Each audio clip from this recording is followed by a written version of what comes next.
The time is now 10:06. Coming up next on your favorite radio station, it's time for Hour 1 of the Saturday Special with your host, MZ. Dave Michaels. Good morning, MZ. How are you feeling today? Oh, I'm feeling great. I'm feeling fantastic. Well, good. Yeah. I almost didn't make it. Oh, no. What happened? Do you really want to know? Do you think our audience would like Sure, to know? Yeah, we care about what you, almost MZ. happened yesterday to me? Yeah. I went on a hike. And you know me, I love hikes. I haven't been able to hike very much lately, Right. and certainly not with Jaunty, our esteemed director of digital marketing, right? Right. Okay. But we did that yesterday, and we got up toward the university behind KSCO, went all the way up to the university, and what do you think happened? Oh, it was closed off. The trails were closed off. No, much worse than that. What? I sat down on the bench with Jaunty, and we were enjoying the beautiful view, and then my stomach started churning, and I started getting cramps. Oh, no. When I was the farthest I could possibly be from my car. How did this end? Do you really want to know? Did you need to change your pants? I don't know how I did it, but I think I did internal damage. 2 or 3 times I said, I can't do it. I've got to go. I've got to pull off the trail. Right. Into the thicket. And Jaunty, I love Jaunty. He did the most selfless thing anybody could possibly do. Do you know what that was? No. He offered me his stockings. Did you take them up on it? I was ready to. It was the thought that counted. Right. Was the thought that counted. Right. And so, but I didn't. 2 or 3 times, and then it subsided. Somehow, by the grace of God, I made it all the way down. It was like 35 minutes from when this first started. And I made it to the car, and then I got in the car and went back to KSCO, and just barely made it into the men's room. Wow. And major explosion, and did they call the cops on you? I mean, no. They didn't call no one knew except me what was going on. But I got to tell you, I think I might have done internal damage. Well, hopefully you can make it through the show. I'm sure you can. I'm going to try. All right. Well, I am going to try. Let this be a lesson to you, MZ. If you're going to go hiking, I mean, you really honestly have to you should always take extra water and some sort of paper, paper towels. I learned that yesterday. Yeah, Have you known that for a long time? You're a big hiker, Dave Michaels. I always keep that stuff in my backpack. God Matches, damn. Flashlight, toilet paper, water. Bandages. I've known you for years. How come I never knew that? I don't know, but if we had been hiking together yesterday, you would not. I wouldn't have had the problem, but it shows you what kind of a true blue friend Jaunty is. Because how many people would offer their stockings to you in your time of need? Wait a minute, Jaunty wears stockings? I call them normal Socks? people call them socks. I call them stockings. I don't know that my father just always called them stockings. I was just having some weird thoughts about Jaunty. Okay. All right, MZ. All righty. Well, I'm heading out to the Dave Cave, MZ. Now, we don't have our shipment in yet, but we still have plenty of stuff. We still have plenty of Tangy Tangerine, Ultimate Daily Classic, Arthrodex for your pets. We've got some EFAs. We've got a lot of stuff out there. You might want to get a jump on the sale, which begins next week. Oh, yeah, but did the deals that squeal start today? Deals that squeal starts today. How cool. Our shipment will be in next week. I'm hoping Monday or Tuesday, but the deals start right now. I'll be out there until 4 o'clock today. If I'm not out there, just come up to the front door and knock. I'll see your face and scan your eyeballs and send it to the FBI real quick. Make sure you're not a nut, and then let you in. Okay, great. Hey, listen, Dave, before you leave, do you remember our guest last week? Dean, the plumber from San Francisco, who's the most articulate plumber I've ever met or heard. That was a great show. And maybe he really should. People have been urging him to run for supervisor in San Francisco. Maybe he should. Do you think he should? I don't think it would hurt, but I doubt, that place is such a madhouse. I doubt they're ready for anybody like that, but couldn't hurt. Anyhow, we've got a great follow-up to that interview. First hour in this program, okay? Wow, all right. But instead of blathering on and on, let's get to the program and start the show officially. Good morning, a brighter day is here. Good morning, may we bring you cheer. We've got time, we've got tunes, we've got drive time, tunes, and temperature. Get up and go, it's today, you know, on KSCO Radio. Good morning, all you folks out in KSCO land. MZ is welcoming you to hour number 1 of the Saturday special program on your favorite radio station.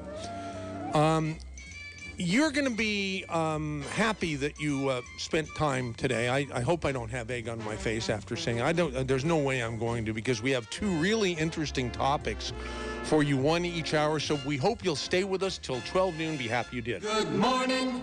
Now stay right here on KSCO Radio.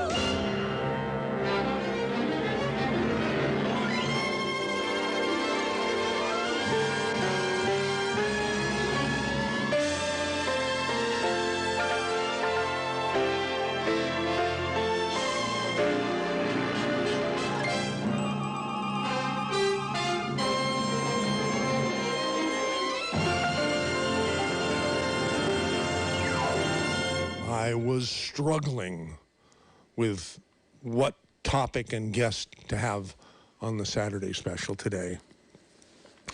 And I've ended up with not 1, but 2, hopefully and presumably fabulous topics and guests. All right. Somehow,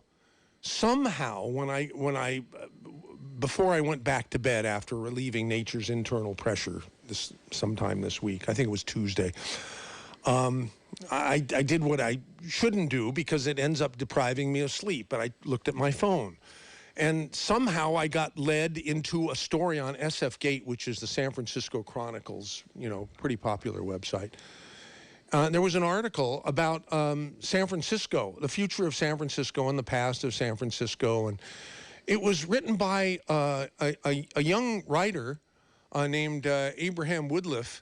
And I was so impressed by this piece. It turns out that this man is a up-and-coming, incredibly popular writer. And he got me because I didn't know that until I read the article and read further down, a little bit of information about the writer. And he's developed quite a following on social media. And so I just had to reach out for this guy and somehow get him. It was harder than I thought it would be to contact him, when all I should have done was just go to Bay Area Memes, on Facebook. I hope I got that right. But I ended up hooking up to him through his mother, of all people. I went looking for a cell number for Abe, who calls himself on Twitter or on various social media. Abe is not a good writer.com or a bad writer or something like that.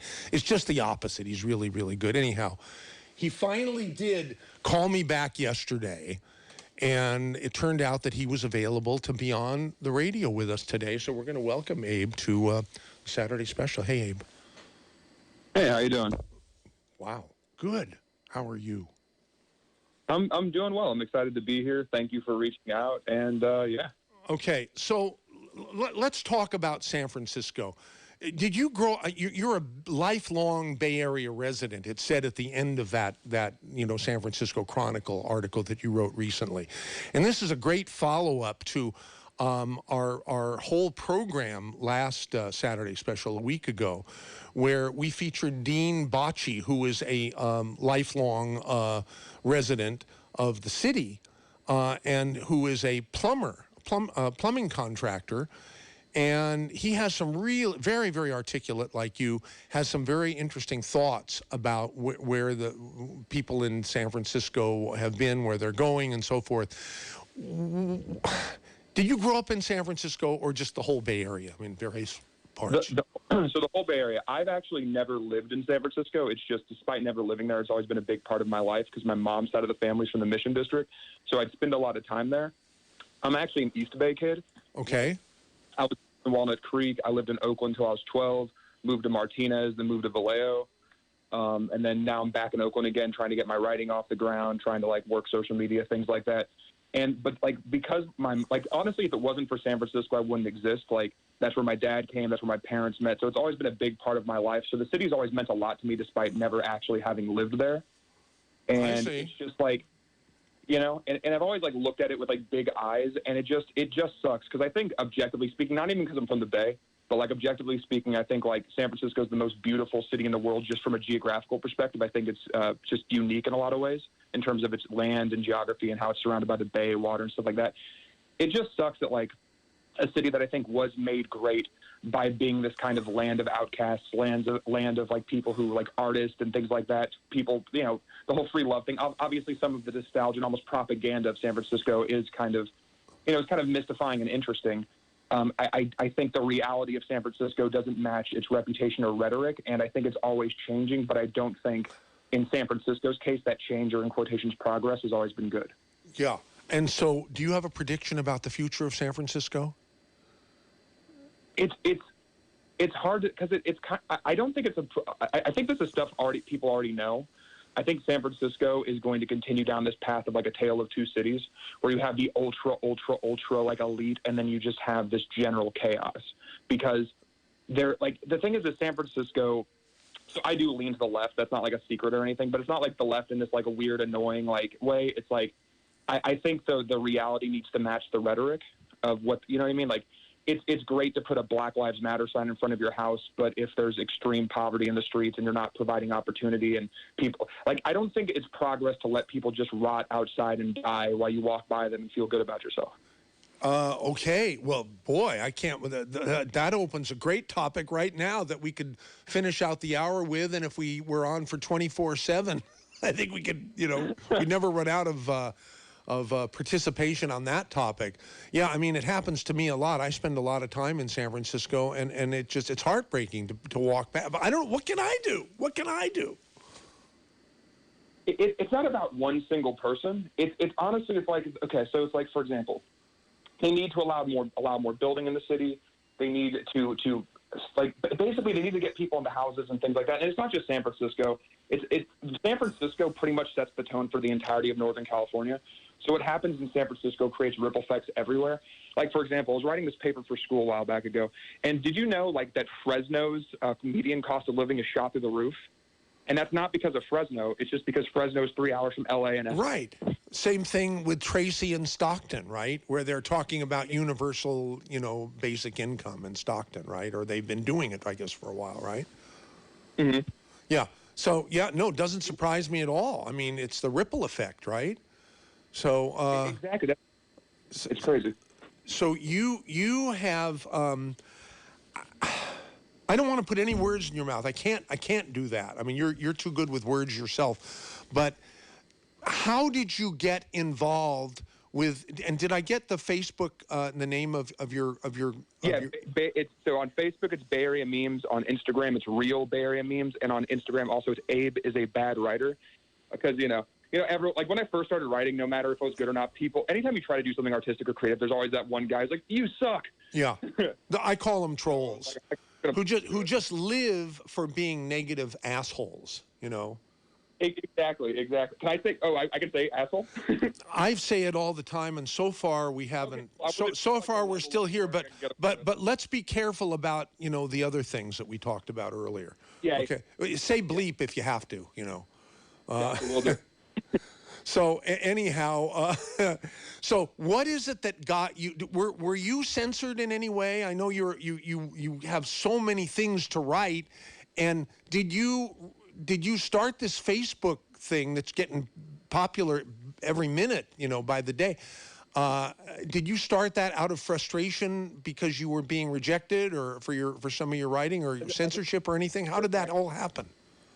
As a matter of fact, yeah. So basically, so I was writing for this webzine called The Bold Italic, and I have nothing against The Bold Italic. I have nothing bad to say about them. But basically, I wrote this thing for The Bold Italic, and it was basically like artists should leave San Francisco because San Francisco doesn't care about you. And I was kind of promoting other cities that would be more delighted and supportive to have, or supportive to have artists in their city that are kind of overlooked. I was talking about like cities in the Bay that are kind of like forgotten, like Vallejo and things like that. I was living at Vallejo in Vallejo at the time, which doesn't have the best reputation in the Bay Area. That was another one of your fascinating articles that I read, you know, about in defense of Vallejo or something like that. But yeah. So that's great. So, but the whole idea of censorship of any kind is just it's disgusting to me. But yet it seems to be the whole direction of the world, and that's why KSCO, a local Santa Cruz-based talk radio station that I've owned for 30 plus years, is so different, is so unique in so many ways. We have the reputation for being a conservative station in a liberal town, but that's not fair. We've always been a station for everyone who chooses to use it. Okay. As long as I have anything to do with it, I want that to continue. And we're going to be looking for ways to grow that. And I'd love to get with you and help you grow your thing and help us grow our thing and so forth. But anyhow, yeah, the whole freedom of speech thing is the most important thing to me, you know. So, you agree? Hey, what happened? Wait a second. Why? What happened to poor? Yeah. Okay. The call dropped. Hi, I'm back. Oh, the call dropped. Okay. Yeah. Thank you. So I don't know where. I don't know when it dropped. I've been talking to myself, to the audience. You put out a blurb on the Facebook page, or maybe on all your pages are hooked together. And we're already seeing people that I've never seen, people in Williamstown, Mass., people in Pacific Grove, people in Corey and SF, Sheena in Napa.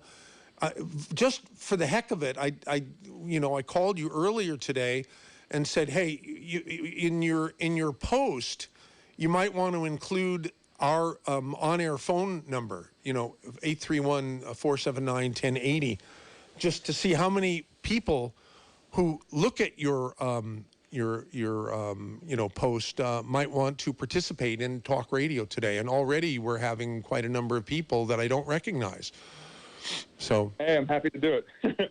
That's great. So anyhow, you're not a stranger to talk radio, but having achieved your 30th birthday not too long ago, I don't expect that you listen to talk radio very much.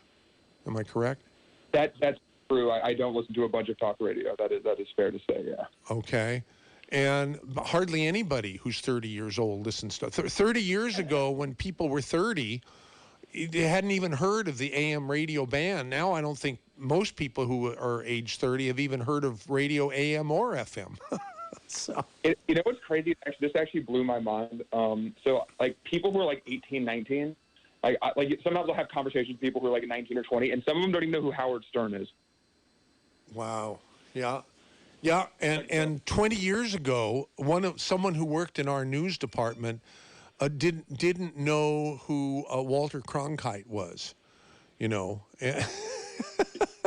Jeez. That was a long time ago, right? Anyhow, what do you think the most challenging thing facing our country today is? How's that for a broad question? So, and once again, this may, depending on where you stand, everyone sees things differently. But I think the biggest problem in the United States today is wealth inequality. I really do think that. Uh-huh. I think that also there's a stat about millennials. Not saying the millennial generation's perfect in any means. Obviously, I'm part of that generation, but we're legitimately, like, on paper. I'm speaking broadly, of course. The most educated generation, yet the worst paid, like in history, in American history. And yet, the people I come in contact with, or not so much come in contact with, but people who are buying things and bidding up the price and so forth, are not so much the billionaires, but they're the young people who work for the billionaires. And it's my understanding. I mean, am I allowed to? I don't want to say things. Is there anything that you and I have talked about in our grand total of 10 or 15 minutes talking between now and when we first talked on the phone yesterday? Is there anything that's off limits? No, you can ask me anything. Okay. All right. I forgot what I was thinking, because that's what happens at my age. Damn it. All right. Well, maybe it'll come. Maybe it'll come back to me. Okay. Yeah. The wealth gap is getting worse. When I was your age, which was 40 years ago, I'm going to turn 70 in like a week, or a week from Tuesday. Thank you. Yeah, I can't believe. How did I do that? Well, I haven't gotten there yet, so who knows whether I will really make it. But the fact that I've made it this far is just unbelievable. So. Anyhow, yes, there was always a tremendous gap between the haves and the have-nots, even when I was your age. But now it's absolutely insane. But again, my perception is that the younger people are the ones who have the high-paying tech jobs, that the older people don't. And the only reason the older people might be able to not be destitute is because they have a piece of the rock, even if they somehow bought or inherited some real estate around here, which is almost impossible for anybody to buy anymore because it's so damn high. So that's the thing. It's a situation where, in a sense, yes, we're talking specifically about tech people who are making, Also, the thing is like the amount of money to buy into San Francisco now is so high that if you're an individual person making less than $100,000, you're considered low income in the city. Yeah. Which means, like, in San Francisco, if you're making less than $100,000, you technically can get government assistance in the city of San Francisco. Like, it's that extreme. But most millennials, especially Bay Area natives, like, a lot of the people in tech aren't from here. Yeah. They're coming from all over the country. And it's kind of this, like, wealth magnet. Who are actually relocating, because a lot of the people with technology can telecommute from wherever they are in the world, not just, Exactly. And that's what San Francisco messed up on. They put so much emphasis on trying to attract this one particular group that they pretty much had no plan if that group were to exit. Oh. Which, like, for example, like, They were just like, oh, we're going to do everything tech. The reason why San Francisco is attractive in the first place, I think, to young tech workers, despite what they make, is because San Francisco has always been a cool, forward-thinking city that offered a lot. Yeah. And it does, despite what they do or what policies they pursue, San Francisco is still aesthetically amazing looking. So it's always going to have that level of attraction. Right. But I feel like for a lot of them, once they actually lived in the city and saw what was happening there, they, no matter how pretty the ocean or the bay is, they're like, my car's getting broken into every day. People are shooting on the street. People are... See, and that's what's happening just so fast on the increase right now. It's horrible. It is. So how does San Francisco recover from that? It's never been this bad. That's the thing is like, so for me, I think they need to actually match the things they're saying a little bit more. Like, once again, I'm a left-wing dude, even if people don't always agree with me. I think San Francisco does a lot of government stuff, but they don't do anything effective. Like, we're going to put a bunch of money towards this random thing. Or like when they were talking about the city was going to spend some crazy amount of money on better trash cans. It's like really silly stuff. Yeah. What they need to do is they need to find the communities. Because the thing is the reason why most people struggle to participate or end up on the street or end up pursuing drugs. Now, obviously, there's some of them who have severe mental health issues, and that needs to be, focused on as well. But most people get into drugs or alcohol or crime or that type of stuff because of a lack of opportunity. What I think, especially in a city in San Francisco that has such a large emphasis on tech, if tech is going to be a part of the city, they need to start funneling. Because it's not that these people are incapable. It's just they don't have the opportunity. Talent doesn't necessarily mean you're going to make it. You have to be given a shot. Right. A lot of these people, I think, just as capable as a lot of the tech workers. It's just there's no jobs programs. They're not being funneled into anything. I think if the city really wants to solve the problem, there needs to be a level of equity within the prosperity that some people in San Francisco, some young people too, have. For example, if you want to clean up the Tenderloin, if you want to clean up Hunters Point, if you want to give people in these neighborhoods a shot, and this isn't just San Francisco, this could be applied to the whole Bay Area, from Vallejo down to San Jose.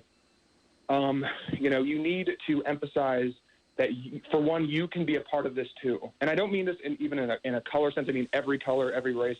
Everyone who is from a lower income background should be essentially given preferential treatment to get them into programs where they can participate in the tech economy. They can learn how to code. They can learn how to get into an SDR role. There's lots of people who are really personable who can sell some stuff. they can get into an SDR role. They can do that, and that could be their entry into the tech world. They can, or what? You're talking too fast. What? The what? S what? SDR, which means a sales development representative. It's basically people who sell tech. Okay. Yeah, like salesmen. Right. They can do stuff like that. Or real estate's very, profitable in San Francisco. Right. The thing is that if you want to see people do better, and if they want to use government money effectively, they need to basically go into the hood, go into these neighborhoods that don't have anything, and say, hey, we can teach you how to do this. It's not impossible. And nobody's doing that in the government, are they? They're just giving them money if you're in the right place at the right time, yeah? Exactly. That's the thing. And it's like they need to also, prioritize housing. Right. I know people who work full-time jobs who are homeless, and that's not rare out here. Yeah. Jeez. It's crazy. All right. We're talking with Abraham Woodliff, and we already have a number of callers here. Someone just got tired of waiting and hung up. Whoever that was, call back if you're still listening. But you're probably not. Did you put, besides the phone number, did you put the the web address or the streaming, for people who want to listen into the show live? Yeah. You can great information. All that up. Okay, let's go to our first caller because time's a wasting here, and we want to. Here's Sheena in Napa. Hi, Sheena. Welcome to KSCO with Abe and MZ. And why did you call? I just called because Barry Memes and Abe is a bad writer is actually a great writer. Oh yes. And he's just amazing all around, and I'm just like his number one fan. So I had to call in. Oh, great. Good. I appreciate you so much. You show so much. Literally, she messages me all the time, and she reposts all my posts. And I just want to say I really appreciate you. That honestly, some days I get hella depressed, and honestly, your support and stuff does keep me going. So literally, thank you. Oh, you're so welcome. My kids love him, and we just enjoy everything he writes. Great. Well, put me down in that category too. I only discovered Abe, 3 or 4 days ago. Anyhow, Yeah. Sheena, thanks for calling He's a in. little hidden gem for the Bay Area. Yeah, but not too hidden for too much longer, I don't think. Appreciate your No. call to 479-1080 and area 831. You said that. You're amazing. I love you. Okay. Oh, we love you too. All right. Great. Thanks, Sheena. Here's Corey in San Francisco. Corey, you're on with Abe. Abe, who's a good writer, and MZ. What's going on? I love it. He's the man. Yeah, he the man for sure. So you I obviously know Abe through the Facebook through the meme Bay Area memes. Yeah. Okay. Do you do a lot of posting there? Nah, well, Me? It's a while, but I appreciate his representation of everything is very awesome. Comedic and kind of responsible. I think that's. Wow, you're breaking up a little bit, Corey. It might be your it is your cell phone signal, I'm sure, but yeah. Might be exactly what it is. Right. Thank you for calling in. It sounds like it's nothing but compliments, Abe. And so, being somebody who adores compliments, it's got to be frustrating to not hear every word, right? But anyhow, Corey, thanks for calling. Javi in Williamstown, Massachusetts. You're on KSCO. Wait a minute. You have an 831 phone number. Are you really in Williamstown, Massachusetts, Javi? Yeah, there's a little college here called Williams that I attend. Oh. But I'm originally from the Bay Area, so not as exciting as you might think. Oh, okay. Well, but 831 area code. My gosh, that's right here. That's Santa Cruz, Monterey Bay. That is correct. Yeah, that would be true. Uh-huh. I used to actually intern at the station. You did? Yeah. When? I worked with Rosie and Alex on the morning show for 2 years. Oh, for gosh sakes. Wow. I'm Nobody big fan tells of me Abe's anything. God dang. I'm a big fan of Abe's page, and when I saw a chance to talk to him over the phone, I was pretty excited. So I just wanted to call in and, share my regards with him for his page. Well, I appreciate you, man. I don't know where you get all your ideas, but you just have so many of them, Abe. So my hat's off to you. I have a hard time coming up with content for a 1 hour show on Saturday. I know, a 2 hour show rather. I forgot. Yeah, I forgot how long my own show is. The only reason I own the station is because I kept getting fired, and I figured if I owned the radio station, no one could fire me. And so far, that's been true. No one can fire me except for me. Yeah, I keep getting ready. I keep calling it or thinking of it as blog. That's not what it really is, or is it? What you do? It's kind of like, it's honestly, what's crazy is like, so when you say it, like the whole content idea, I'm just pissed off all the time. And so I needed a constructive way to essentially like vent. And Right. so I'm like, I'm just going to make all these problems and hopefully, so, and the reason why I think people like it is because I'm just telling the truth. Yeah. I'm not trying to like lie or anything. I'm just like, this is what's happening. I think it's stupid. We should fix it. And I think enough people in the Bay Area or Northern California as a whole kind of just gravitate towards it because they can relate to that, Right. Abe, can I ask you a question? Sure. How much money do you make off the meme page? I Like, is don't it a make like full-time job anything. kind of thing? You make like barely anything? Okay. Barely anything. I It's work. not there Well, yet. that's the thing. It's like there's this perception that I make way more money. I make like $21 an hour. I work for like a bank as like a bank teller and like / IT support. Fun stuff. Okay, good to know. Well, Yeah. it was good to talk to you. All righty. taking my- Thank you. Is it Javi? Am I saying your name right? I feel awful because you're a KSCO person that I don't even remember. But That's okay. I was in early in the mornings for 2 years, so it's not like. that explains it. Okay, great. Thank you for calling and appreciate it. Here's Amber in Sonoma, obviously another fan of Abe's. You're on, Amber. Yeah, I'm a fan of Abe. Abe knows who I am. Great. I know who you are. How you doing? Okay. Yeah, dude. No, you know how to call because Abe is spitting some real. He's absolutely speaking on something that's so true for us. And I live in Sonoma County, but I am one of the people that got pushed out of the Bay Area because I was not making enough money to live there. And I am a native. My family came over here off of Ellis Island to the Bay Area. Like, we work in public safety, and we all have got pushed out. I was a dispatch manager for the largest ambulance company in Northern California. I made almost $100,000 a year in 2010, and I had to move because it's so expensive. Wow. Where were you live? There are parts of the Bay Area that are a lot less expensive that are not bad places. Yeah, I lived in Hayward. I know. Wow. But that's the best I could get was Hayward. I worked in Berkeley, and yeah, it's crazy. Me and Abe live in the same area, man, and it's nuts.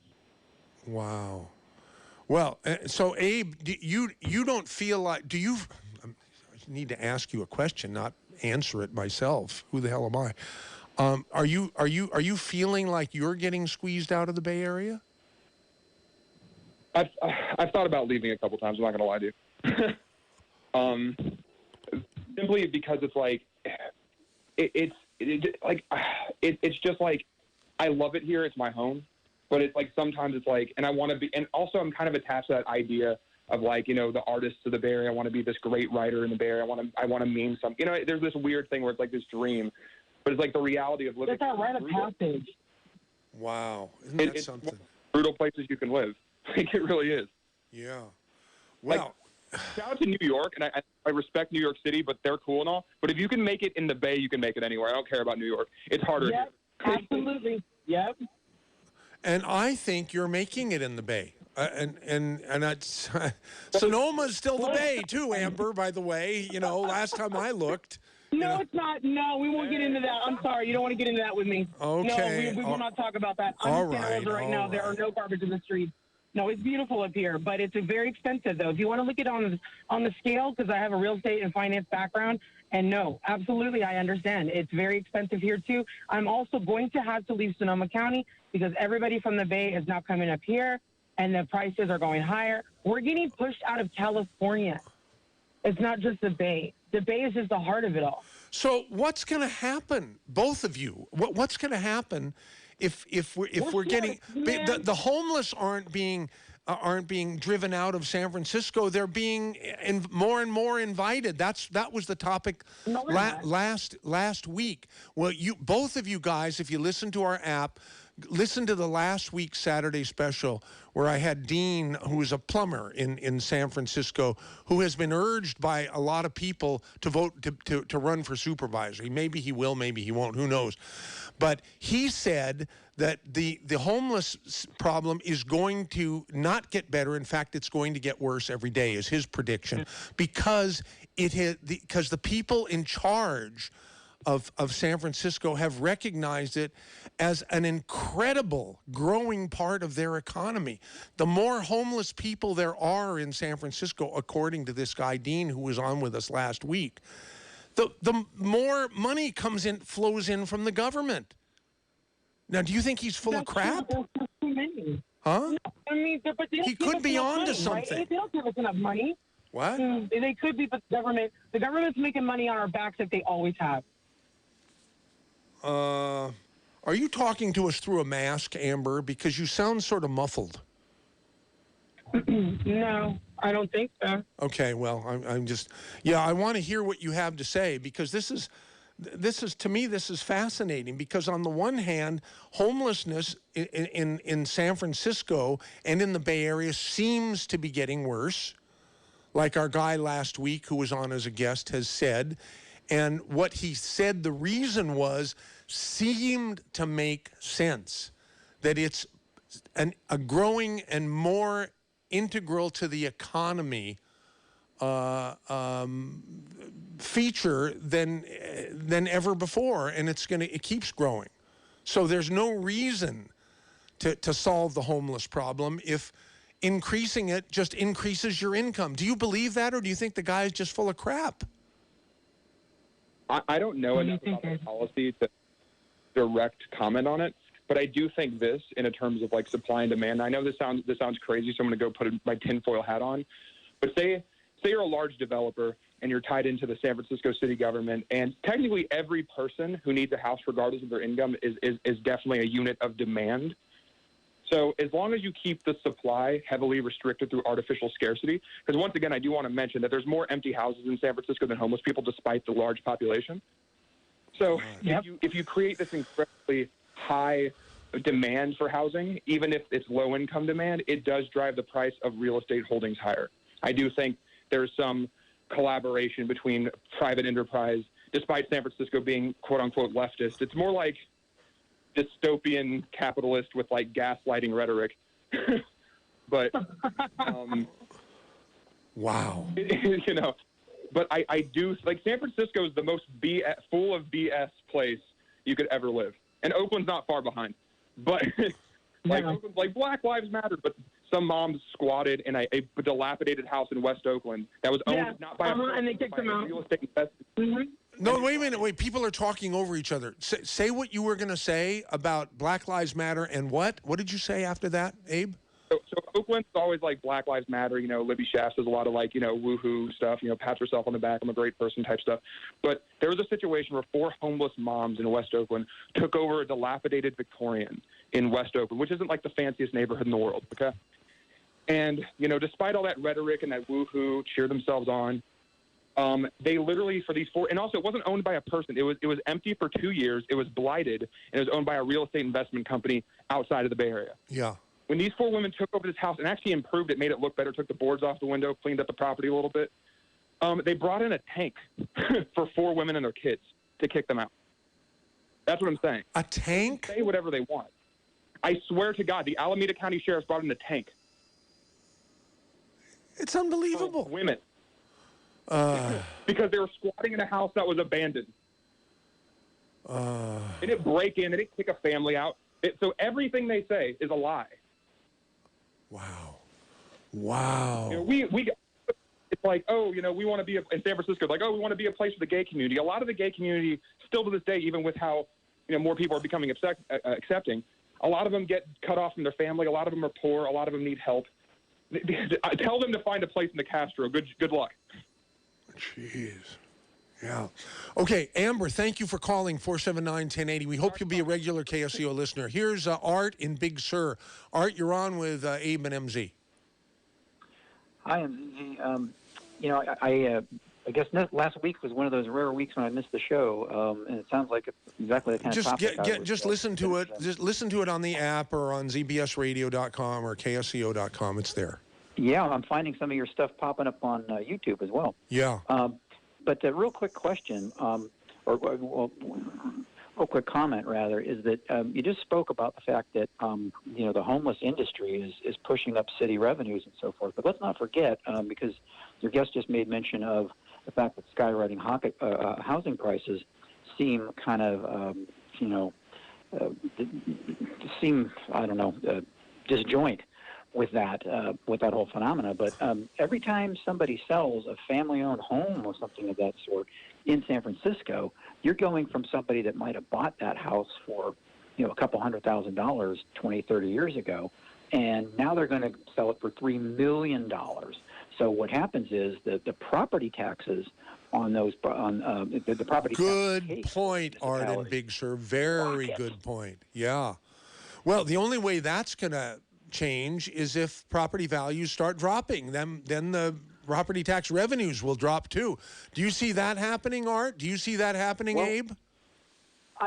I don't see it happening, but I'll give you another thing to chew on as well, which is that oh gosh, you know what? I'm gonna let your guest talk. I just had a senior moment just like you did, MZ. I know it's happening more often. Jesus. So, well, listen. Thank you for calling 479-1080. We're going to go back to Corey in San Francisco. What happened to you, Corey? This is Jim. Oh, Jim. I just had a quick comment to make. Okay, about hi, Jim. Yeah, I'm going to believe you rather than what the computer board says, because I think you know who you are. Okay, we're going to give you the benefit of the doubt here. Yeah. Thank you. I just wanted to point out two quick points, and that is, one, I'm sure you've heard the ads on the radio before, where it says, "I'm Joe Schmo and I buy houses and call me." A lot of times there is no Joe Schmo. Those are like a Chinese investment firm, and there's a lot of like offshore foreign entities that are buying up properties all over the Bay Area, Oh, yeah. And then the second thing I wanted to point out about this, what they call the homeless industrial complex you've mentioned on your show. Many of these government officials have family members, brothers or sisters or wives or husbands who run a nonprofit of some kind that gets all kinds of money and contracts, and there's very little checks and balances when that money is distributed. Oh, yeah.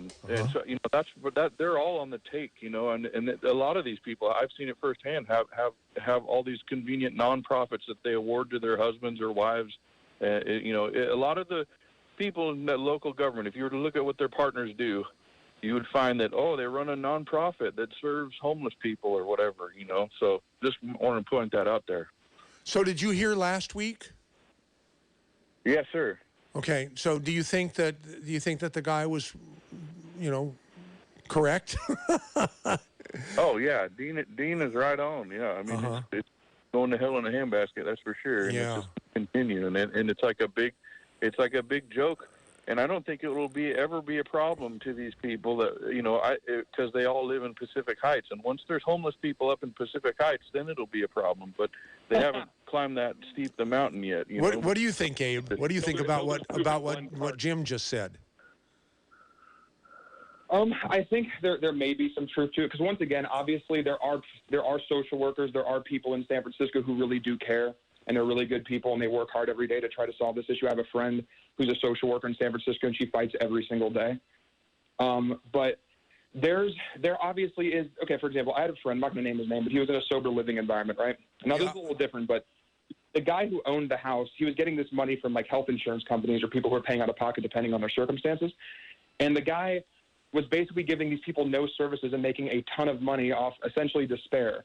And there's a lot of people who are probably like that in San Francisco and everywhere. There's people who look at a problem and find ways to exploit it through loopholes and things like that. It's going to happen, especially in San Francisco, a place that's hyper expensive and hyper competitive. Right. Yeah, the same thing happened in Santa Cruz. Exact same. It's like the same model exactly in Santa Cruz as in San Francisco. Your group of nonprofits, your never-ending problem, more people coming, getting sent in here from from faraway places. They're not even from here. You know, they make it sound like, oh, this teacher is down on her luck and she's on the street. These are people from other states that are many times on the lam and wanted in 5 states for all sorts of horrible crimes. And, you know, and because we're a sanctuary state, and the police have very little to do with asking these people where they're from, running a warrant check on these folks. I mean, they really don't ask, don't tell.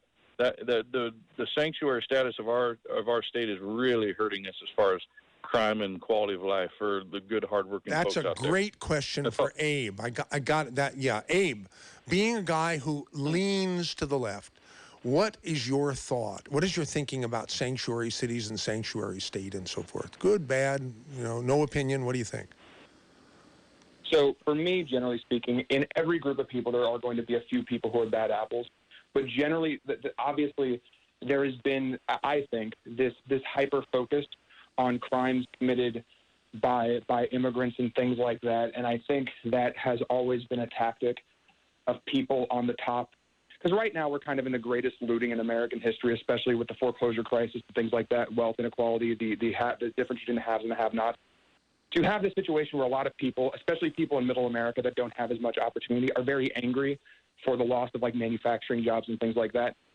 So essentially, instead of pointing their ire to the top, where the actual laws are being signed that are moving these jobs to poorer countries for lower wages so they can pay their workers less, they're hyper-focused on a few incidents committed by immigrants, while most of the immigrant community, whether legal or illegal, are here to just work hard and escape bad economic situations. And I think the reason why they hyper-focus on these things is to kind of, essentially like take away the attention from themselves and their own economic policies that essentially created the dystopian situation we're in. So it focuses the anger. And this is on a certain group of people rather than the people who are actually perpetuating the problem. So, for example, and this has happened throughout history. For example, like obviously after World War I, now obviously I'm not saying it's this extreme, but after World War I, Germany was in bad economic conditions, right? They wanted a group of people to blame it on. Right. Obviously, it was much more complex than the rhetoric by Hitler. But he's like, you know why you're poor? Because of the Jews. Donald Trump's like, you know why your jobs are being taken? You know why there's crime in the streets? Because Jose came over. That's not true. Uh-huh. Like, and if that was true, let's talk about El Paso, Texas for a second. El Paso, Texas is a majority immigrant town on the border with Juarez, and Juarez is pretty rough. El Paso, Texas is one of the safest major cities in the U.S., and there's a lot of undocumented people there. So I don't think it's necessarily that. Obviously, some criminals are going to get in. And if we want to talk about crime committed by the undocumented community, we also have to talk about drug laws and how prohibition creates criminals. Yes. Okay. Hey, thank you. Wait a minute. The caller just left. But here, let's take our next caller. According to the computer here, that would be Dean in Monterey. Dean, you're on with Abe, who's a great writer. Actually, I guess when I say Steve, it sounds like Dean, but it's Steve. Oh, it's Dean. Hi, Steve. Hi, Steve. Okay. Yeah, quick, because we only have about 6 minutes left of the, we have Abraham. I've noticed with my old haunts, that being Berkeley and San Francisco, that they've turned into ghost towns, empty shops. This town's in tatters, like the Rolling Stones said, and I think it has to do with their deep felt shame that when I came along with Who Killed John Lennon, nobody cared. And I think they've lost their pride. Maybe that's it. That could be it. The whole city has suffered. The whole city has suffered because of a loss of pride. Well, I'd like to think that could be part of it, but who knows? Anyhow, thanks for calling. Here's Shelley in Monterey about homeless and last week. Go ahead, Shelley, you're on. Yeah, I remember MC Dean saying that that when good people do try to step up and correct the situation in San Francisco, they quickly get stomped out. They get canceled. Like they get rid of people that try to stand up against what's going on over there with the industrial homeless complex. And I haven't heard Gabe talk Not about Gabe, that. Abe. But yeah, go. Maybe Abe. we can do that. Okay, Abe. And then the other thing I wanted to ask about Abe was, I agree with him, but he's got to acknowledge that this isn't a left or right thing. Like, this is a humanity thing.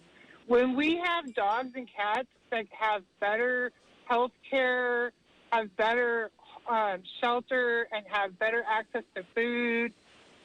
We've got a problem, right? And it doesn't have to do with politics. It has to do with humanity. I just wanted to hear his comment on that. Well, I think our policies are an extension of our humanity. So if we want to see things get better, we have to pursue policies that actually make those things possible. Like, and this isn't a shot at any group in particular, but and the left has a lot of, or the modern American left has a lot of problems too, especially if we're talking about the Democratic Party, which I don't really consider to be a left-wing party. I consider them to be like, basically, in my view, and this may get me in some trouble, the Republican Party is the party of old white oligarchs, where the Democratic Party is like, we can have young oligarchs of color. And that's essentially that's pretty smart. Hallelujah. Don't you think that's right on, Shelley? That's pretty cool. Yes, I think that it's brave of him to say that because it takes balls for someone in his position, you know, of that party to actually say it out loud. Yeah. All right. Good. Yeah. Hey, thank you for calling the Saturday special. Here's another. Well, it says Abe. Is this also another Abe? You're on the air, whoever that is. Or do you want to talk to Abe? About Vacaville. Yeah, you're on. Yeah. Go. Yeah, man. Yeah, so I want to say I'm a big follower of Meme Lord Abe here. And I'm a huge fan of his takes on Solano County, which I think he understands is really two counties. It's always talked of as the weird Bay Area county. Yeah, Fairfield. But that's not true. Fairfield, Green Valley, Well, and Vacaville and Dixon, like very different Dixon, that's so right. You're absolutely right. Yeah, man. And Dixon is completely in the Sacramento Valley. I don't care what anyone says. It's a fact. Yeah. Well, I just think it's cool that, like, we are an estuarine ecosystem, and we really are like the brackish waters between San Francisco and Sacramento. Absolutely. Brackish like water. I like that. Part of the bay. Yeah. Cool. And then you have Vacaville, Dixon, which are kind of more Sacramento. And then you have Fairfield, which is like the borderlands. Listen, hey, thank you, Abe, or whoever you are in Area 707, for calling the Saturday special. I wish we had the other hour, but we don't because we're doing a different topic. A brand new party, the Common Sense Party, that is being formed in California here now as we speak. We're going to have Tom Campbell, former congressman from this area, and the first guy to balance the California budget probably in a million years or in a long, long time. He's going to be our guest next hour on the Saturday special. But Abe Woodliff, I want to thank you for being on. I've got to get you with our Director of Digital Operations, Jaunty, the guy I went on the ill-fated hike with yesterday. I got to get him and you together and come up with some beautiful music that you could make together, together, because I know it would be great. And love to have you on again if you're willing to come on to KSCO again. I am absolutely willing. I thought this was a fun conversation, and I think you have a great radio voice. No one's ever said that to me before except you yesterday. Thank you. Swagger. You have that radio swagger to you. Well, great. Yeah. Looking forward to talking with you more. And there's so much more to talk about. But thank you for being with us for hour number one of the KSCO. I want to say one thing. You got to do your book. Your book is coming out soon. Oh yeah. So yeah, Don't Drown on Dry Ground is a book of short stories and poems that I'm working on. It's going to be coming out. If you look up Abraham Woodliff, Don't Drown on Dry Ground is a Kickstarter. It's fully funded, but you can pre-order there. It's going to be coming out the end of November, early December. So that's coming out. Also, follow Bay Area Memes on Facebook, Real Bay Area Memes on Instagram, and Abe is a Bad Writer. Attended a public event in Silicon Valley where I learned about an interesting prospect for a new political party in California. I'm sorry, baby, but I really gotta go to KSCO Radio. Bye. And this is the brainchild of a former congressman from this area, Tom Campbell, who is our guest this hour on the Saturday special. I want to welcome Tom back to KSCO. It's been a few years. Hey, Tom.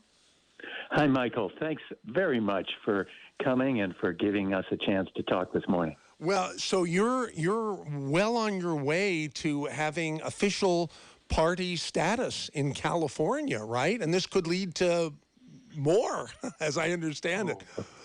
I sure hope so. I think it'll lead to what I call it is the party for the rest of us. The party for the rest of us. Sure.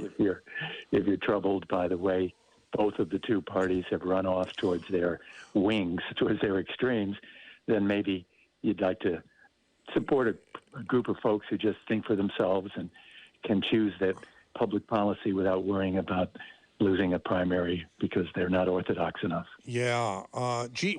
Tell us the background about how you got involved in this. And you've been out of politics officially and personally for a few years now. But so you've sort of had a vantage point. You've had your own perspective, and you've been part of it in the thick of things for quite a number of years. And so how did you come to this conclusion that we need a new party? Well, you're right. I first started in politics in 1988, and I won the election to Congress and represented significant parts of Santa Cruz County. I had the San Lorenzo Valley, Freedom, Bonnie Doon, north of the University of University of California at Santa Cruz, and then a substantial part of Santa Clara County. That was my district, and I represented it in Congress for 5 terms. So I got to know the people of Santa Cruz County fairly well and always enjoyed my town hall meetings. Maybe you remember some of them, Michael, where I would come over 17, and my wife and I lived in San Jose, and we'd come over on 17 and talk with folks. And I, all during those years, had a great appreciation for the independent-mindedness of the people of Santa Cruz County. You would encounter people who were fiscally conservative and socially liberal, and the reverse. You could see people who didn't much care about the budget, but who cared very deeply about the social issues. In other words, people had their own minds made up by themselves, not by others. So I served in Congress for 5 terms. I was a Republican, but I left the Republican Party when it began to get, in my judgment, just irretrievably identified with President Trump. The Democratic Party, I was concerned about drifting in our state, going over to the public employee unions' domination. And I realized it was impossible for a Democrat, centrist Democrat, to get nominated if you weren't 100% orthodox on the far left. I don't think Leon Panetta could be elected to Congress anymore. Well, his son was, 2 or 3 years ago. His son was, but Leon was, as you might remember, originally a Republican. He served in the Nixon administration. He was in the Office of Economic Opportunity. He had a fiscal conservative point of view. He was chair of the Budget Committee. Now, I'm not speaking for him, of course. It's up to him to say anything he wants to, or nothing at all. But what I'm saying is, over the last 20 years, really, not just the last 5, but over the last 20, both parties have gone off to the far edges of their representation. And what I want to say is, how about the rest of us? I'll give you an example. I happen to believe that a woman should make up the decision about abortion or not, so that makes me pro-choice. I also happen to believe that parents should be allowed to send their children to schools where they might get better education because it's a charter school. So I'm pro-choice for parents choosing their children's school. Honestly, I couldn't be elected as a Democrat if I supported charter schools. And I couldn't be elected as a Republican since I support a woman's right to choose. So I'm pro-choice. I consider it consistently pro-choice. Let individuals make these decisions. But neither party would allow me to get past a primary with those views. Okay, pro-choice. I didn't want to get into this, but I just have to. I have to. You're pro-choice. What about pro-choice on government-mandated vaccines? I feel differently about it, but I certainly would be delighted to hear your view as well. But my view is that this is something similar to smallpox. We all got vaccinated for smallpox when we were born, right before we left the hospital. I've got the scar on my shoulder to prove it. I feel so ashamed that I don't know the answer to this. I'm presuming that was by choice, but maybe it was by mandate. Help me out with this, Tom. Well, to the best of my knowledge, it's mandate because you can't get to public school otherwise. So you had to have proof of that vaccination to get into school. So practically speaking, it became a mandate. And similarly, the rubella and the mumps and measles and chickenpox vaccines. So practically speaking, if you didn't have them, you could not go to public school. So as a realistic, it is a mandate. And so my view is where the disease can spread to others, then your personal choice has to take it has to make a reasonable compromise with the safety of others. Backseat was the phrase I thought you were going to say, right? Well, in this particular case, it comes down to taking the vaccine. All right. Yeah. Okay, that's fine. Well, back to the third party thing. You know, I'm sure the number one question that you've been asked is every time a third or additional parties have been attempted in the past, they've effectively split the vote, you know, for the main other parties. Aren't you concerned about that, or do you think there are so many of the rest of us now that won't apply? Well, I think there are so many of the rest of us. I'll give you some statistics on that if you'd like in a second. But sure. To answer your question directly, the difference is California has the top two primary now. We've had it for the last two elections. That makes all the difference. You see, when Ross Perot split the vote for George H.W. Bush, and President Clinton won, or Ralph Nader split the vote for Al Gore, and George W. Bush won, Theodore Roosevelt, going back to 1912, split the vote from William Howard Taft, and Woodrow Wilson won. Those are all good examples of the syndrome that you described. If you have a third party, it'll split the party closest to it and elect the other party. But in California, we have top two. You don't have three parties running in November. You have only two candidates who made it out of the primary in June. And as a result, if an independent wins, I shouldn't say wins, if an independent gets out of the primary and advances to November, then that independent will be against one candidate who might be a Democrat, might be a Republican. And that independent then isn't taking votes from the Republican or the Democrat. He or she outpolled the Democrat or Republican who didn't make it to the finals, and has a good chance to win. Suppose the district is 45% Democratic. There's an independent running. Let's say it's 35% Republican and 20% independent. That's a typical district in California. Well, the independent might pick up all of the Republican votes and the independent votes and win with 55. Yeah. Whereas, I don't know if you've experienced this, but I certainly have, Michael. I've run across a lot of Democratic Party registered voters who say, "Oh, look, I'm troubled at the far leftward drift of the Democratic Party, but I'm never going to vote for a Republican." I mean, they just say that. And I tell them, you don't have to. You can vote independent. You can vote for the Common Sense Party. So that's the answer to your very insightful question.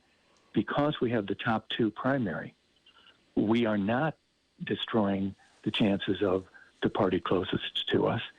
And unlike all the other races in the past in California before we had top two, an independent can actually win.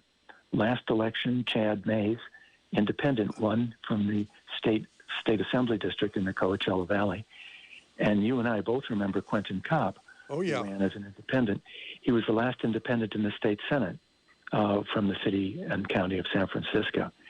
So it can happen, and it will happen. because California has top 2. Now, if you'd like, I can give you the statistics, but only whatever you'd like. I'm sorry. I was reading I was reading an email that we've gotten about a new party from Andres. It says, "This sounds like a great idea, so long as he is able to prevent a bleep like Colonel." No, never mind. I'm not going to read this. All right, Tom. Let's get back on track here. You're pretty close to getting over the top as far as being recognized as a legitimate party in California. Yeah, but we really won't know until January 3rd, and that's because the Secretary of State keeps all of the registrations and accepts some, possibly rejects others, though I hope not many, and then reports 180 days before the primary election in June. But yes, I think we're in good shape. And what that means is we'd be in a position to help somebody who's an independent get past the primary in June. Would you run that candidate as your candidate in your new party? The answer is absolutely, but we don't get to choose. This is another aspect of the top 2 primary. Anyone can run, anyone can register for any party and put that party label on their name when they're running. There is no official Democratic candidate. There's no official Republican candidate. There's no official Common Sense Party candidate. So what I'm doing and what I'm looking for is a couple of possible districts, assembly districts or state senate districts, where a supervisor might want to run, or a city council member or a mayor who's got some name ID, but is just not happy with running with the far left or the far right, and wants to run as an independent. Well, we can help them through the Common Sense Party. If they choose to put Common Sense Party after their name because they've registered, that's great. If they choose to just put independent after their name, they can't do that under California law. They have to put no party preference after their name. And I think the phrase Common Sense Party is a little bit more attractive than no party preference. I see. But it's what the individual chooses to run. And then the result, if that person makes it out of the primary, will have a real good chance in November. We are talking with former area Congressman Tom Campbell, who is promoting the idea of a new political party in California called the Common Sense Party. We're going to open the phone lines now for people who want to call and ask Tom questions or make comments to him. We already have one person on the line. That's John in Aptos. So let's bring John on and say welcome to KSCO. You're on with Tom Campbell and MZ. John? Yeah, MZ, a great show. You're really living up to your aspirations of being a radio station for all the people today. That's great. Great. Thank you. Yeah, compliment to you. And Tom, I would vote for you anytime, from dog catcher up to President of the United States. And I'm glad to hear your voice is back in the public arena. Thank you, John. That's really touching. Thank you. Yeah, and if politics were more like, you state your point of view very clearly, if other politicians in a debate, say, would present their point of view clearly and with substance, debate the two, then we come up with some compromise, I think it would just be a lot saner and a lot less crazy and would get more done. And so I give you that, too. But can I ask you a question? It has a little bit more to do, and I'll get on board with your common sense. Trump named his new channel the Truth Party, or Truth Channel. I thought that was You're talking about the platform that he's created, right? To replace. Yeah, I like common sense. Truth. Is like kind of typical of Donald, and I don't want to bash Donald Trump, but it's kind of like his way or the highway, and common sense is more like what Tom represents. But I want to ask you a question on the national scene, if you don't mind, and you can just comment briefly. You know, they're trying to get behind this. What happened on January 6th, and this committee is trying to get to the truth. And a lot of people like Bannon and stuff are trying to resist testifying. And, for instance, Liz Cheney wanted to be on it, and the Republican Party it just pushed her to the side. I don't know why they just couldn't have said, okay, you want to be on that? Fine. You're still a member of the party. You just have a little bit different point of view. So that's generally, I'd like to get your opinion on that. I know it's kind of a general question. But anyway, Tom, I'm so glad to hear you. And MZ, all the best to you. And I think you're doing your radio station a real justice today. Well, it's no different than it's always been for 30-plus years. I mean, we're a voice for everyone. I'll give you that. And you have so many good shows like Money Moves and a lot of great shows. You know, you have a balance, and people don't give you credit for that. But your show today on the MZ special, Saturday special, is really, I think, really good. Anyway, if you could comment on that, the hearings on January 6th and particularly Liz Cheney, how she was treated. I'd really like to hear what you have to say on that. Anyway, thanks a lot, you guys. Thank you, John. Okay, what do you think, Tom? Particularly Liz Cheney. I'm sorry, I'm getting some feedback there. Yeah, sorry about that. So, no problem. First of all, thanks to John. Second, we in the Common Sense Party are focused just on California. But to respond to John's question, which is national, yes, it was a mistake to push Liz Cheney out of the Republican Party, or at least out of the potential leadership of the Republican Party in the House. But if they don't vote for her, then she's out. That's fine. That's how the caucus works. But to say that she's not a Republican or isn't permitted to be in the party, if anyone goes that far, is a mistake.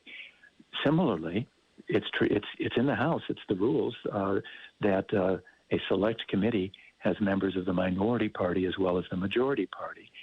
And it's tradition, not an official rule, but it's tradition that the minority party leader gets to choose the members of the minority party on any select committee. And this rule was disobeyed. Speaker Pelosi said no, she would not allow Jim Jordan to serve on the committee when Kevin McCarthy appointed him. Well, good, bad, or indifferent, he was the choice of the minority party's leader. And good, bad, or indifferent, the Democrats were chosen by the leader of the Democratic Party. So that's point one. And then point two, wouldn't it be great if it were focused on facts, getting at what happened and preventing it from happening again? And sadly, what I've seen on both sides is a fair amount of posturing. Yeah, it makes me sad. Like there's no such thing as journalism anymore. You know. You're right. It's entertainment. I mean, well, you're a journalist, and you and I go back a long time, Michael. And the purpose of your station is to provide a voice for the rest of us. And in that sense, it's very similar to the Common Sense Party, a party for the rest of us. Yeah. Well, listen, we are talking with Tom Campbell about the possibility of a new political party in California called the Common Sense Party. Now is a perfect time to call in. He's going to be with us for the rest of this hour, which is only about 35 minutes or so left. 479-1080 in area 831 is the number to call if you want to go on the air with Tom. Or you can email mz@ksco.com. I'm always checking the email. Let's go back to the phone lines. Rich in San Francisco, you're on KSCO with Tom Campbell and MZ. Good morning. Hi. Good morning. Excellent. Good morning, Congressman Campbell. This is an excellent show. This is dare I say, a show that a three-letter call letter station up north should be doing, but that's another story. Okay. I have two questions for you and a comment. I'll be brief. Congressman Campbell, I have followed you. I'm in my 50s. I used to listen to you when you were on with Ron Owen. I live in the Bay Area, in San Francisco Bay Area. If I a registered independent, I was Democrat, I would vote for you.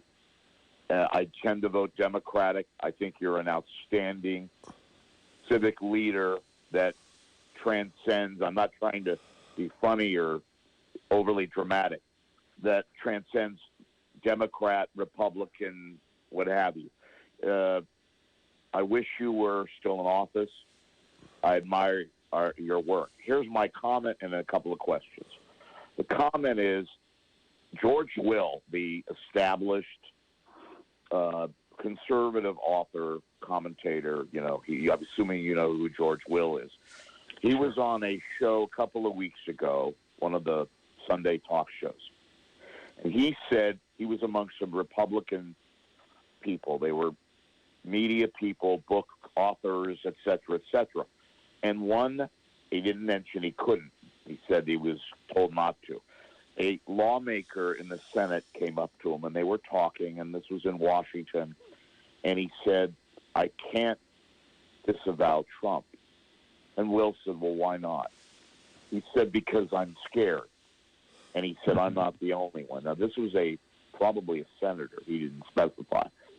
My thing is, we don't have, in the Republican Party today, there is no Howard Baker. There is no Lowell Weicker. And I'm not even talking about politics in that sense. What I'm saying is Howard Baker came out, as you know, and said to Richard Nixon, it's time to go, and this is it. This is beyond party politics. My concern, Mr. Campbell, is that there are Republicans who are like yourself, and I'm not singling out you, and I'm not even, the word singling out is not the correct verbiage. I meant they're afraid they cannot speak out about the ex-president, Mr. Trump. As the man said and George Will said, he's afraid. I wish there was in the Republican establishment, because they want to voice their displeasure with somebody like the lawmaker who told George Will that he was, quote, afraid. And one person coming out and saying, look, Mr. Trump, we admire some of the things you talk about. Policy is one thing, but the way you manage your career, the way you manage your political life is not something we support. That hasn't happened. I'd like to get your response, and then I have a quick question about January 6th. Well, thanks, first of all, for your kind words about me, Rich. And it was always an honor to be on Ron Owen's show. The point that you make is true, and it's going to be substantially improved by the Common Sense Party, and here's why. The reason that the legislature talked to George Will in the manner she or he did was because that legislator was scared of a Republican primary. And if you lose a Republican primary, you won't make it, you won't be reelected. And in some districts, the same, obviously, for the Democratic primary. So what's different in California is there's no party primary anymore. If you're a Republican and President Trump does not think highly of you, he can speak his mind and we'll see what matters. But you're not running just among Republicans. Everybody runs at the same time. And I bet you'd pick up as many folks from the middle for the very reason that President Trump criticized you, as you would lose on the right from those who support President Trump. So that's why we've got a chance really to undo precisely what George Will identified. Now, only California, Alaska, Louisiana, and Maine have the top two primaries. Everybody else is the old party primary and therefore subject to this intimidation. I think that's the right word. So we've got a direct answer to the problem, Rich. Well, to back you up on that, I was talking more sinister about the lawmaker saying he was afraid. You can interpret that as you will, but he was literally saying, the way George Will put it, that he was afraid, and that some of the groups that support Trump are not necessarily people that are, enriched in terms of our democracy, and maybe are in a different sort of direction. Real quickly, and I really appreciate this is a great program. is a program, and I appreciate MZ doing this, and you deserve props because it's really interesting. And anyway, the second question, on January 6th, we had the situation take place in one of the rather horrible situation in Washington. If you could give me your feelings about that and what you think will come of that number, or sort of a post-mortem, and do you believe that this committee that does have 2 Republicans on it will have any sort of lasting situations in terms of making sure that this never happens again? And again, I don't mean to be dramatic. This is a heck of a program.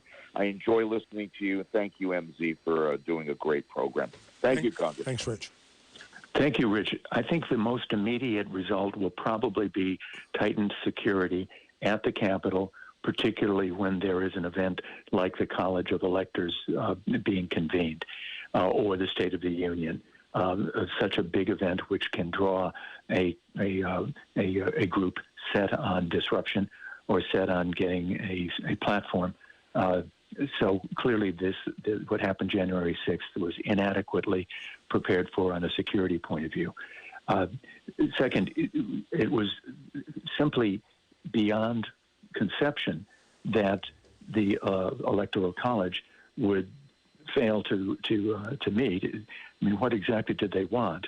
Apparently, they wanted to have President Trump declared the winner despite the Electoral College. No, that would not happen, and it was never likely to happen.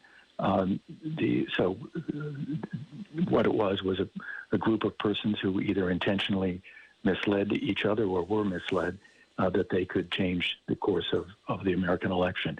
No, that was never in doubt. And in the worst possible case, if the members of Congress had to leave because their physical danger was a possibility, then they would convene as quickly as possible thereafter and certify the election of President Joseph Biden. So I think in terms of the final outcome, it was never in doubt. But the Capitol was clearly unprepared, and the opportunity might present itself to others who would be similarly inclined or misled. Okay, next caller, I'm going to say take next, and that would be Margaret in Santa Cruz. You're on with Tom Campbell and MZ.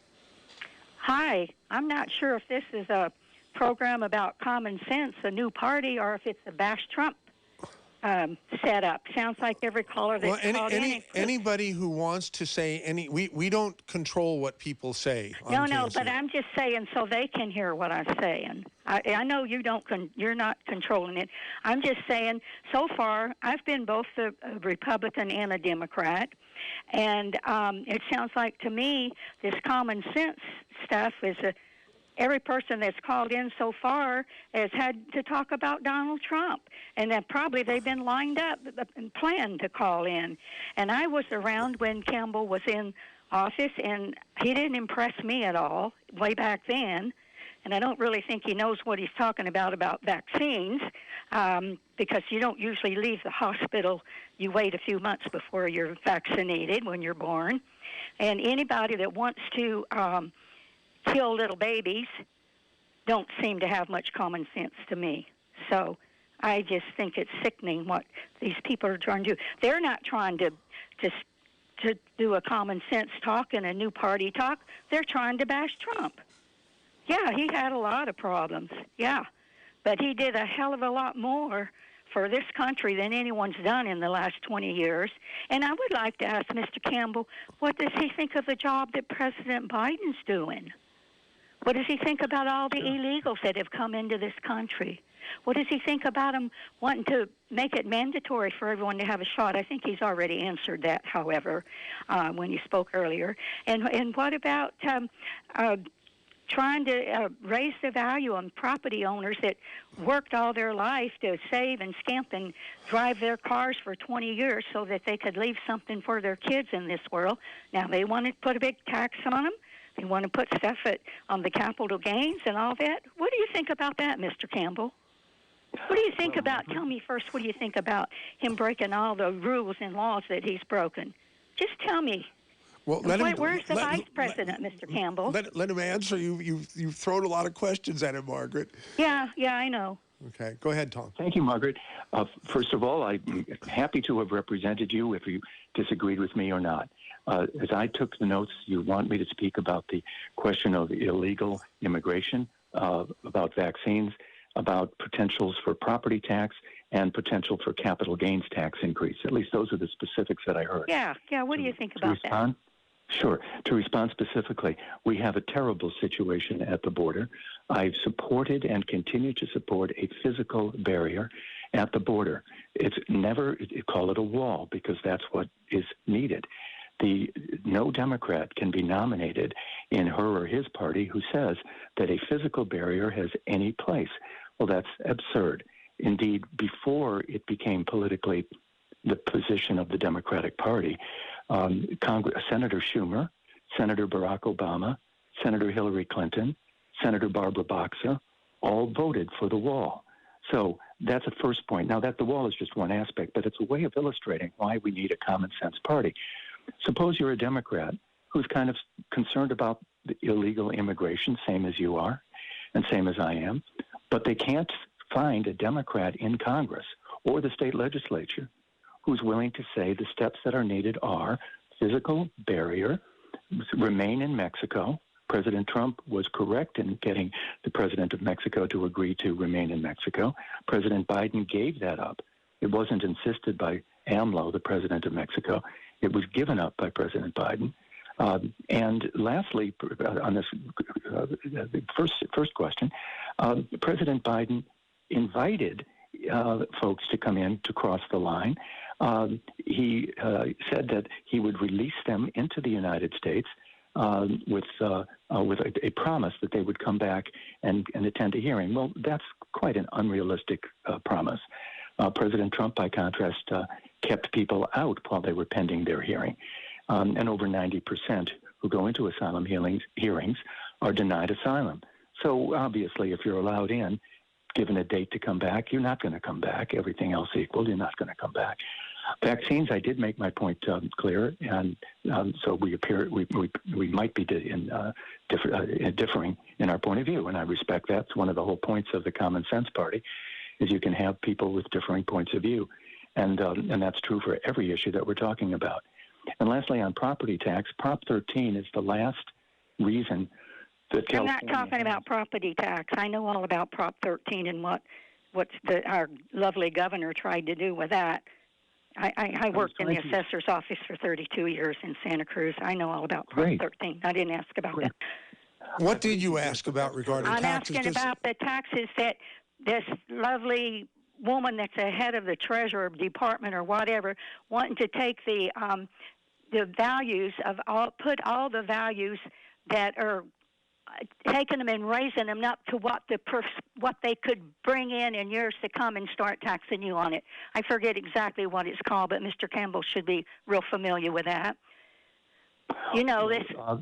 It appears to be you might be speaking about the proposed wealth tax. I guess that's it.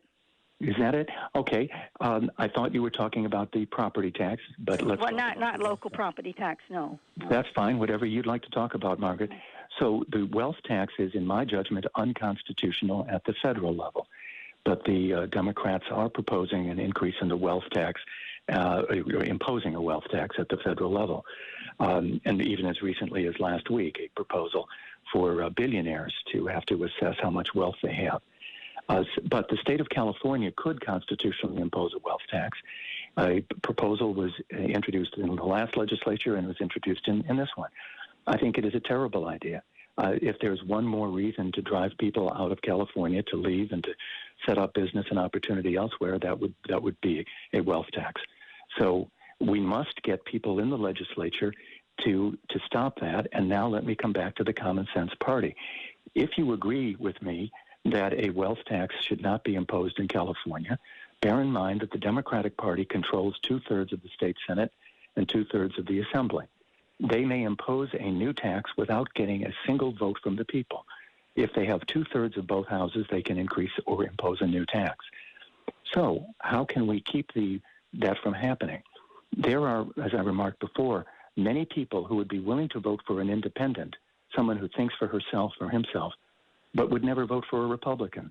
And that's what I'm attempting to do, to get people in Sacramento who will vote the best judgment they have, and taking into account the reality that the Republicans have not succeeded in keeping the Democrats below two-thirds. Well, actually, I'm tending to be a Republican because I think they have a lot more sense than this bunch of Democrats in there that are just running America totally. And I think Biden is not even running this country himself. Somebody's behind him telling him what to do, like Obama or that other guy that's been in there, Bernie Sanders.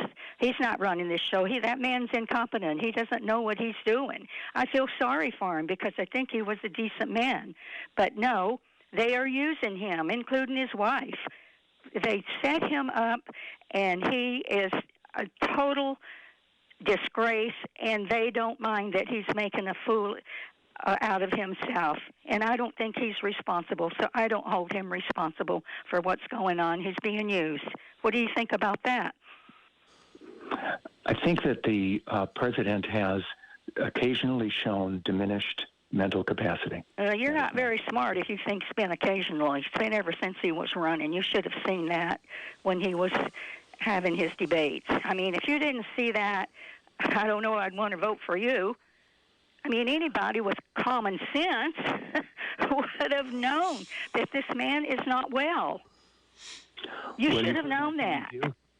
You've heard my point of view, Margaret, and I've expressed it as calmly as I can. Yeah. And I've heard yours. So okay, thank you, Margaret, for calling 479-1080. Our next caller is Dan in Pacific Grove. Dan, you're on with Tom and MZ. Hello, gentlemen. Mr. Campbell, I'm glad, and I thank Michael Z. That you're visiting KSCO today. Given, the term common sense, that's going to be somewhat subjective. It's like everybody thinks they're a good driver, too. But you have a website that has a statement of principles? Sure. CACommonsense.org. CA, as in California, Common Sense, all one word, CACommonsense.org. And Dan, you'll find a statement of principles right there. Thank you very much, because given the limited time, approaching the top of the hour, we can only dive down so many rabbit holes, which I'm happy to do also and weigh into details. And as they say, the devil is in the details, but that provides an access to, does that website provide some capability for input, people to make comments, contact? It does. It does, and I respond to the inputs that can enter the website, Dan. And also, it tells you how to register if you are inclined. So it's a good introduction to the Common Sense Party. Okay. Thanks, Dan, for calling 479-1080. Here's Rory in Watsonville. You're on with Tom Campbell and MZ. Hey, thank you. And, man, Margaret for governor, or at least county supervisor. If you're listening, Margaret, you need to dive in with both feet, or jump in with both feet. Quick question, Mr. Campbell. Who's responsible for security at the U.S. Capitol? I think the first answer is the Capitol Police, but I think that if No. Who do they answer to? Who's responsible? The Speaker and the President Pro Tem of the Senate. Yeah, the Senate Majority Leader. Actually, that's right. That was and at the time of the riot at the Capitol, Nancy Pelosi and McConnell were responsible for security. Why did they turn down the President Trump's offer of, I don't know, I heard as high as 10,000 National Guard to protect the Capitol on the 6th of January? Why did they turn that down? I do not know the answer to your question, Rob. Well, they were in on it. Why hasn't Stuart Rhodes, the founder of Oath Keepers, why hasn't he been arrested? Who is Ray Epps? Ray Epps was the head of Oath Keepers out of Arizona. He was there the 5th of January and the 6th of January on tape, stirring people up with a Trump hat on, wearing camo fatigue, saying, we got to go into the Capitol. We got to go into the Capitol. How come these two gentlemen are not arrested? They were clearly provocateurs. These answers have to happen. And starting a new party senseless. MAGA, Make America Great Again, Make America First, back to our original founding principles, is going to take over the Republican Party. And we're going to fight the Marxists that have taken over the Democrat Party. And I hope it doesn't go kinetic. But that's where we're at. So all this nice talk about a new party is just going to dilute our efforts. So I'm curious what you think about that. Well, I respectfully disagree with you. And the reason why is that the Republican Party has declined steadily in the state of California over the last 30 years. It has declined to the point now that the Democratic Party has better than 2/3 of both Senate and Assembly. Every statewide office is held by the monopoly party, and the Republicans have appeared to be unable to change that. Indeed, it's become even more so. The second point I draw to your attention is all we have is the Public Policy Institute of California polling, so I don't have any of my own. But the most recent time they polled, they found that 53% of Republicans in California thought a third party was needed. That was in 2018, so it's 3 years back.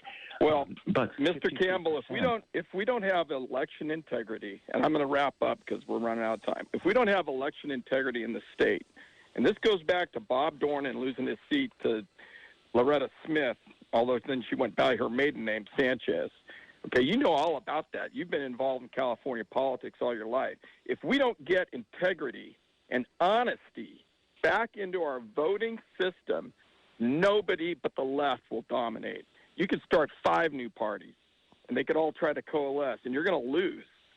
Okay, so that's job number one, election integrity and clarification as to what the Republicans need to go back to their founding principles as the party of Lincoln and stop allowing the left to tar and feather them with false narratives.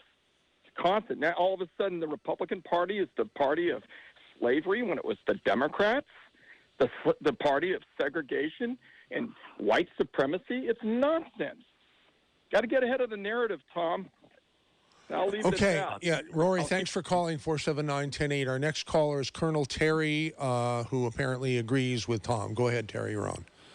Well, Congressman Campbell, as MC will remember, I've proposed what I call the SMART coalition, or the SMART wing of smart voters who are balanced and not at the extreme of either right wing or left wing as it's currently understood. And I spent years in Washington. I worked in Congress, and I also worked in White Houses and at the Pentagon.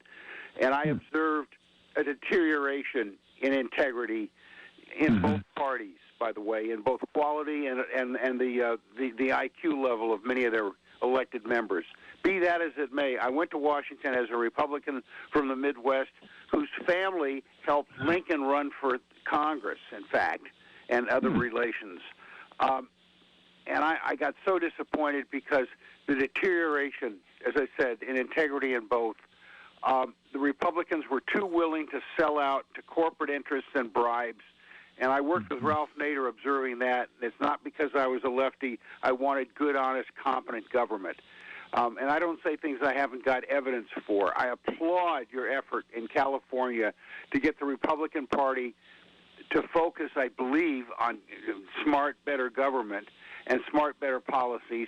Clearly, the Democrats are wrong as hell to be weak on immigration enforcement, but the Republicans are wrong as hell to deny a raped 14-year-old girl made pregnant from a violent rape, deny her ability to terminate such pregnancy based on medievalisms. Do you agree with those two extremes? I believe that your example you gave is a powerful one, proving that the matter of abortion should be decided by the woman and not by the government. Right. Obviously, that's okay, Terry, you're asking great questions, but we want to get to everybody who's on if possible. It's got to move on here. Our next caller is Tony in Live Oak. Tony, you're on. Hi, MZ. Hi. I'm glad to hear this Campbell and Zwerling show. It's wonderful. Okay. What I'd like to say is, unless they've changed the law, there is no statute of limitation on murder. And I'd like to quote some of your own, the people who broadcast on your station, like the Dennis, he's a hell of a talk show host, Dennis Prager. And I heard on his show several times, and one other show that I guess was quoting Dennis, that the state of Uttar Pradesh in India has 230 million people. They couldn't get the vaccine, so they went to ivermectin, and everyone was cured. They had about 200 deaths of people who would have died anyway. And so the fact that the mendacity of the medical profession is adhered to by guys like Campbell and millions of other people, mostly Democrats, you should be calling it a dem panic, not a pandemic. It's a dem panic. And the fact that you can survive better, actually much more safely with therapeutics than with vaccines. They've killed tens of thousands of people already with vaccines, but you're not hearing it, even though it is mentioned on the CDC website. And there's another thing, beers. I guess a lady on your staff told me that there's a place that documents all of the deaths, and there's tens of thousands of deaths of people drop dead within minutes or hours of getting the vaccine. So definitely therapeutics is much safer than vaccines, always has been, always will be, and we'll be able to prosecute doctors for murder 50 years from now because, as I said, there is no statute of limitations on murder. Tony, thank you for calling. Sure. Appreciate it. Here's next caller, Stuart in Salinas. You're on, Stuart. Hey, Tom MZ. The DA back there east on that Alex Baldwin thing's been popping off saying charges are pending, this and that. Okay, I had a hunter safety course at 12 years old. I'm 60 years old now. I remember it clearly. It said you're responsible for any gun. Of course you are. And this guy does not have any charges levied against him yet. Yet he's a Democrat. He's one that went heavily against against Trump. What's going on? Why aren't charges filed? This is the United States of America. You kill somebody with a gun, you got charges coming, buddy. What's going on? Okay. You want to answer that real quick, Tom, if you have an answer? We got to get to three other calls before get to the three other because I have no particular. Okay, fine. Here comes our next caller, Carmen in Santa Cruz. You're on with Tom Campbell and MC. Yes. I was just going to say that Campbell's common sense are not the same common sense that I have. And I've been a Democrat, and I'm now a Republican. And make America great again is a better way to go by. And did you become a Republican, Carmen, because of Trump or before he was even in the picture? I became a Republican when Hillary ran against Trump because she's a crook, and so are a lot of those Democrats. Like Biden is a crooked guy, and he's been manipulated. Okay. And I just believe that Trump's Make America Great Again is right on. Okay. Thank you for calling 479-1080. Here's Joe in San Jose on with Tom Campbell and MZ. Joe, you're on. Joe. Are you there, Joe? Going once, going twice. Joe is gone. Here's Julie in Central Valley. Hi, good morning. Hi, Julie. Margaret, she's a pistol. I like her. And I just wanted to comment on Rory's call about the Capitol Police. If you ever go to Washington, D.C., they're thick as thieves. So I watched the whole January 6th debacle unfold, and I was wondering, where's the cops? So, and as far as starting a third political party, George Washington said that politics should not be made a career. A man should stay in it for a couple of years and then get out and go farm like he did. So I don't think a third political party is the answer. I think eliminating politicians, making it a lifelong career is more the answer. So you mean term limits better than a third party, right? Right, term limits. Tom, what is the status of term limits around these parts? You would know. I'm ashamed to say I don't. I don't know, but Tom will know. Let him talk.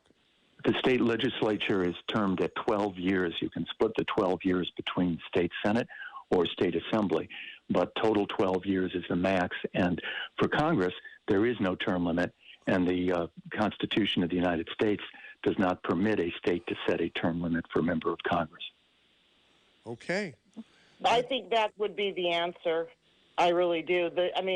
You get people in there like Pelosi, who's been in there since, God knows when, and clearly her time is up. Her ideas are stale, if not crazy. I think that term limits for everybody, any office that you hold, from local, county, state, federal, there should be term limits. It shouldn't be a career. It should be a public service, not a career. Yeah, thank you for calling. All right, KSCO, have a good Julie. day. Appreciate it. That's it, unless there might be time for one or two more calls, if they're real quick, to 479-1080. If not, Tom, we have exactly 3 minutes left of the program. What's your impression of the? We got quite a number of calls, some supportive and some not. What is that? Pretty much the way you thought it would go, or? Absolutely. The one thing I did not get the chance to say that I very much want to is that 2/3 of all those who are joining the Common Sense Party are former Democrats. So pause just for a minute and realize a lot of the callers who were critical of the Common Sense Party were supporters of President Trump. And that's perfectly understandable. It's not the issue. It's not the issue. What we see is 2/3 of these new members of this new party are upset at the leftward drift of the Democratic Party and the rightward drift of the Republican Party. There is a vast group in the middle. There is the rest of us. And the key for me is make your mind up, decide on the merits, and don't be intimidated because your party is not going to support you if you don't fit the litmus test. Yeah, just think for yourself.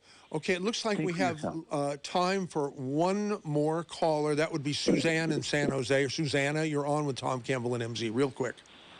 Hi, thank you very much. Hey, so I've been listening to your show. I appreciate Margaret's and Rory's phone calls. They were awesome. I just wanted to ask, so Mr. Campbell said that he would want to mandate the vaccine because COVID-19 is something that can be passed on to other people. Okay. Okay. Right. Well, so can STDs, HIV, AIDS. So would you want to start mandating those as well? Ooh, the way it's transmitted, the way it's transmission. Pneumonia, bronchitis, the common cold. So what else are we going to come up with vaccines for? For people who you have to be probably not even living the kind of life that would, sure, put them in danger of contracting any of these. Go ahead, Tom. If you can prevent the spread of disease by a vaccine, where the disease is such a serious one as COVID, it's killing people, then you should. And that would go for other diseases which you can prevent the spread of by a vaccine. Many of the diseases that Suzanne mentioned are not spread by coughing or sneezing, but rather sexual transmission. Those are the examples she gave. Got it. So, hey, you can make a pragmatic difference, do so. Thank you, Suzanne. I wish we had more time, but there's 30 seconds left of the program. Tom Campbell, thanks for being with us. All the best with you in terms of your success and the creation of the third party. Keep us in the loop, please. And I want to thank you for appearing with us. And that's about it for the show today. See you next week. Thank you, Michael.